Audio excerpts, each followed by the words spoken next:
asked, but if it's not available, that's fine. I can just speak from my notes. So, like I said, I'm going to talk about a comparison between Malta and Cyprus in the era of decolonisation. So with the characteristic flamboyance, the Foreign Secretary and future British Prime Minister Harold Macmillan wrote in his diary at the end of June 1955, quote, "There was an interesting discussion about Malta who wants to join the UK. This extraordinary request has taken everybody by surprise.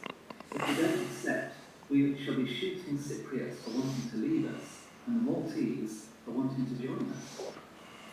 The juxtaposition of Cyprus and Malta in this quotation, with the Cypriots requesting enosis, with Greece being contrasted with Malta's pursuit of integration with the United Kingdom, conceals many of the parallels between the two Mediterranean island colonies in the era of decolonisation.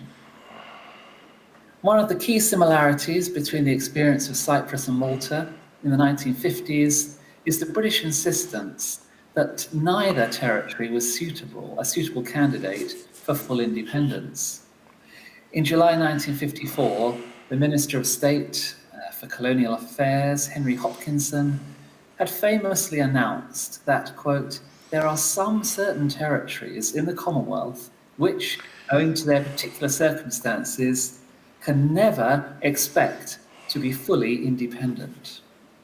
Although Hopkinson was referring principally to Cyprus, his comments could just as easily have applied to the tiny but strategically significant colony of Malta.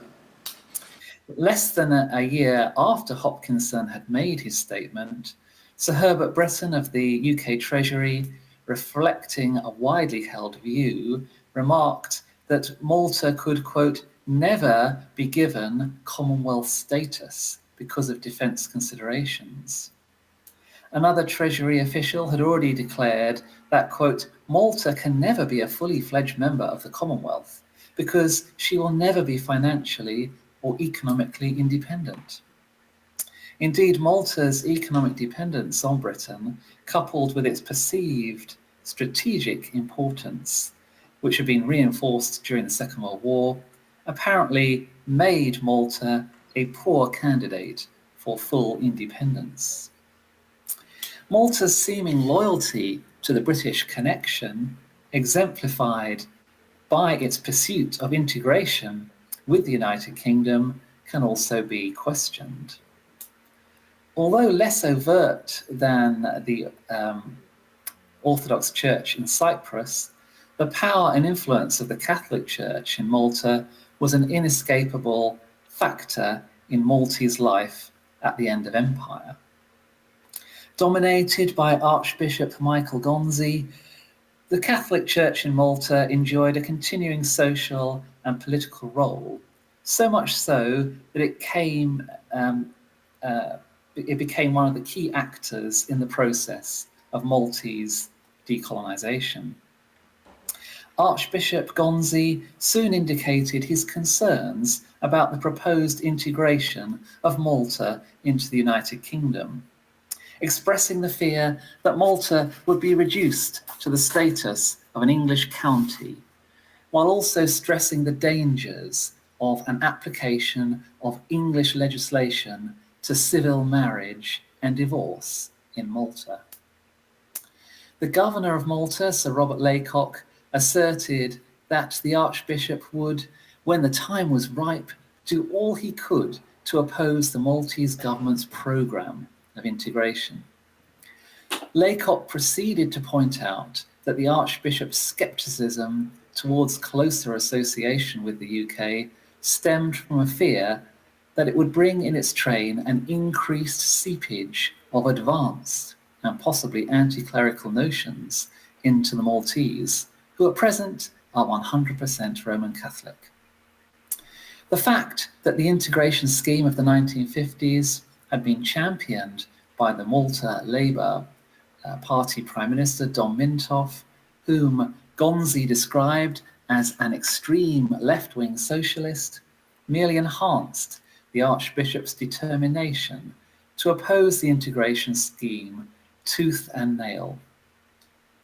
In keeping with orthodoxy in Cyprus, the Roman Catholic Church in Malta sought to protect itself from an erosion of its traditional interests.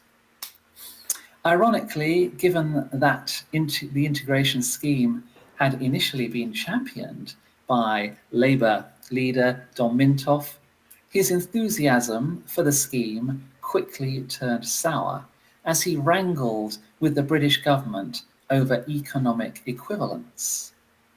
For Malta, economic equivalence meant the attainment within 10 years of comparable health, educational, and social services, as well as equivalent wages and salaries of government and imperial employees.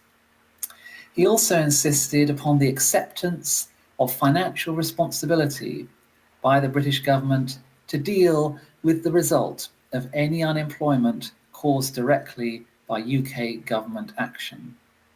In other words, give a blank cheque, fulminated the Minister of State for Colonial Affairs, Lord Perth. Harold Macmillan, once a staunch supporter of integration, had already confided in his diary with respect to a cabinet meeting on the 28th of June 1956, quote, "A terrible agenda. Cyprus, Malta, Libya, Egypt, all trouble and mostly blackmail." The fact that he placed Malta in the same category as other imperial trouble spots, most notably Cyprus, is especially illuminating. British suspicions of Dom Mintoff were reflected in Governor Sir Robert Laycock's characterisation of the Maltese Premier as, quote, "a cornered dictator who cannot afford to lose face and is therefore quite unpredictable." An example from the British perspective of Mintoff's unpredictability was his reaction to the threat to the Malta dockyard represented by cuts announced in the 1957 UK Defence White Paper. In an attempt to stifle criticism of his handling of the crisis by the Admiralty section of the General Workers' Union, as well as pressure from the British government, Mintoff offered resignation as Prime Minister at the end of 1957. He also increased the political temperature by steering a motion through the Malta Legislative Assembly which threatened to sever ties with Britain unless a pledge was made to provide alternative employment for Maltese employees who had been affected by defence reductions. In many respects, the Break with Britain motion can be seen as a parting of the ways. The Colonial Secretary, Lennox Boyd, told the House of Commons that Mintoff had done great harm to the relations between the two countries and the future well-being of Malta, which the plan of integration was intended to enhance. For his part, Dom Mintoff was reported to have lost faith in the British government's intentions over integration, and following abortive talks in London in March 1958, he affirmed his intention to seek Maltese independence. Announcing on the 21st of April his government's intention to resign, Mintoff declared, I think we can move on the slide, I think we've got a bit behind, but you can move the slide on now. Okay, well, I'll just keep going. Announcing on the 21st of April 1958 his government's intention to resign, Mintoff declared, can move the slide on again, "To earn the respect of other nations, the Maltese people must show that they are prepared to fight the battle for their rights with more vigour and greater sacrifices and determination than they have shown in the past when fighting other people's battles." This clarion call sparked demonstrations which the police struggled to contain. Matters came to a head on the 23rd of April 1958, when Mintoff, who had agreed to continue in office on a caretaker basis, ordered the withdrawal of mounted police, the cessation of baton charges against demonstrators, and the suspension of a number of senior officers. Governor Sir Robert Laycock immediately countermanded these orders and accepted the resignation of Mintoff's government. In response, Don Mintoff organised a national day of protest on the 28th of April 1958, consisting of strikes, the closure of schools and businesses, and disruption to the island's communication system. Despite Mintoff's subsequent denials, it is clear that a significant number of violent acts which followed had been pre-planned.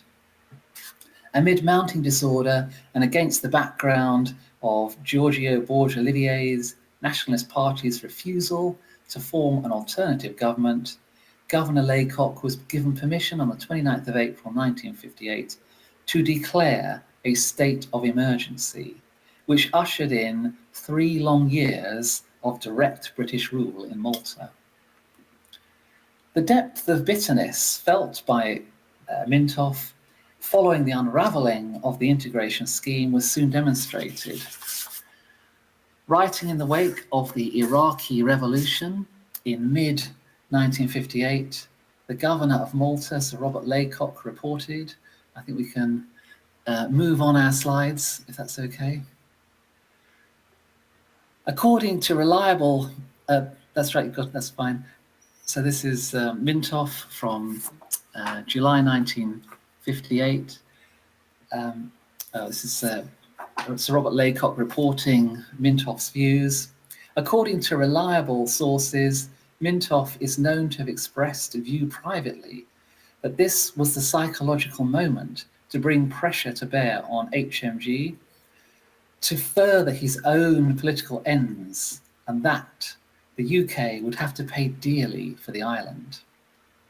Summing up the position of the Malta Labour government towards the beginning of August 1958, Malta himself told Sir Robert Laycock that, and we can move on the slides, "We do not accept you as the spokesman of the people of Malta and feel in no way bound to honour commitments into which you may enter whilst usurping the post of Prime Minister.